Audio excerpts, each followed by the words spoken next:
এখনকার সময়ের একটা ক্রাইসিসের গল্প এবং আমাদের সমাজের প্রত্যেকটা মানুষের না ইনার ক্রাইসিস আছে, ইনার ফিলিংস আছে। সেই রকম একটা ক্রাইসিসের গল্প বলার চেষ্টা করছি।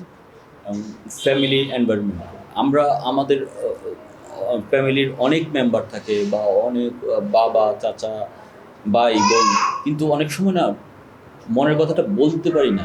সাইকোলজিক্যাল যে প্রবলেম, যে কি মনে করবে, কেন মনে করবে, যে বা আমরা অনেক সময় অনেক বাবা মা আমাদের ছেলে সন্তানদের মানে কিসে ভালো কিসে খারাপ সেটা বুঝে উঠতে পারি না।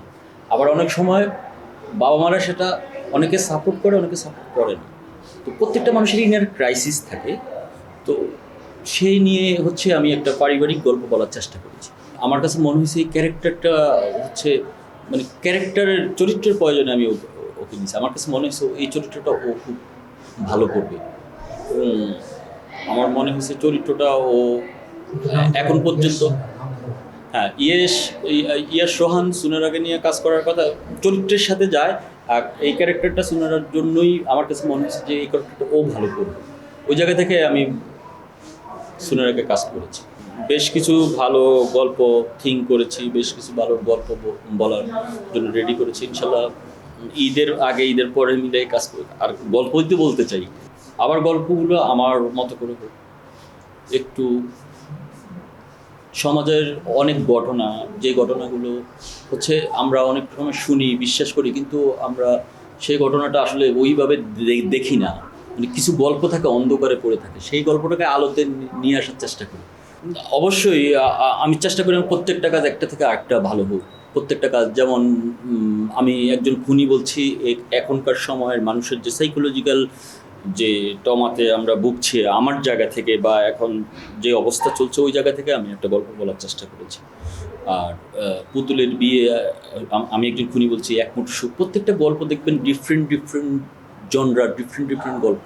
প্রত্যেকটা গল্পই অডিয়েন্স খুব পছন্দ করেছে এবং আমি চেষ্টা করি এটা থেকে আরেকটা কাজ আরও ভালো হোক। আর আমি গল্পটাই বলতে চাই, প্রত্যেকটা মানুষের চায় তার গল্প দেখুক। আমি তো আমার অডিয়েন্সের জন্য আমার গল্প বলি। আমার বিশ্বাস আছে আমার অডিয়েন্স আমার গল্প দেখার অপেক্ষায় থাকে এবং ওরা আমার কাছে আমার মতো করে গল্প দেখতে চায়, এটা আমার বিশ্বাস। আর আমার অডিয়েন্সের জন্য আমার আসলে তারা আমার কাছে যে টাইপ গল্প দেখতে চায় আমি সেই টাইপ গল্প বলার চেষ্টা করি এবং তারাও আমাকে অনেক সাপোর্ট করে। সিনেমার প্ল্যান আছে, সিনেমা করতেই চাই। প্রত্যেকটা আমার কথা হচ্ছে সিনেমা, ফিকশন বা ওটিটি প্রত্যেকটা একটা মাধ্যম, কিন্তু যে মাধ্যমে হোক প্রত্যেকটা মাধ্যমে আমার গল্পটাই বলতে হবে। কোনোটা হচ্ছে আমরা টেলিভিশন ফিকশন বা ইউটিউব ফিকশনে আমরা হচ্ছে ধরেন এখন 40 মিনিট থেকে 90 মিনিট বা এর বেশিও করি। আবার ওটিটিতেও দেখেন এখন আবার শুরু হয়েছে 60 মিনিট, আবার সিরিজ আবার 90 মিনিট, আর সিনেমা একটু বেশি লেন্থের। সো প্রত্যেকটাই তো গল্প বলতে হয়, তো প্রত্যেকটা মাধ্যমে আমার কাজটা বলে যেতে হবে বা কাজটা করতে হবে।